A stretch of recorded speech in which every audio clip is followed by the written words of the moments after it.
జగన్మోహన్ రెడ్డి ఈ రోజు ఒక ప్రకటన చేశారు. బుధవారం ఢిల్లీలో ధర్నా చేస్తారంట. ఎందుకు చంద్రమండలం పోయి చేయి, నువ్వు చేసినటువంటి ఘనత మొత్తం ప్రపంచమంతా చూస్తుంది, విశ్వమంతా చూస్తుంది. 5 సంవత్సరాల కాలంలో నువ్వు ముఖ్యమంత్రిగా ఉన్నప్పుడు ప్రజల మీద దాడి, పత్రికల మీద దాడి, ప్రతిపక్షాల మీద దాడి, రోజు దాడే కదా, రోజు విధ్వంసే కదా. ఆంధ్రప్రదేశ్ ని ఒక అరాచక ప్రదేశ్ గా మార్చావు.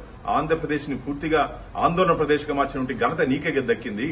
మేము అధికారంలోకి వచ్చి, ఎన్డీఏ కూటమి అధికారంలోకి వచ్చి 30 రోజులైంది. భారతీయ జనతా పార్టీ, టీడీపీ, జనసేన మేము వచ్చిన తర్వాత ఒక శాంతియుత వాతావరణంలో ఆంధ్రప్రదేశ్ ని స్వర్ణాంధ్రప్రదేశ్ గా చేయాలని చెప్పి ముందుకు పోతా అంటే మా మీద మసిపూసే ప్రయత్నం చేస్తున్నావు.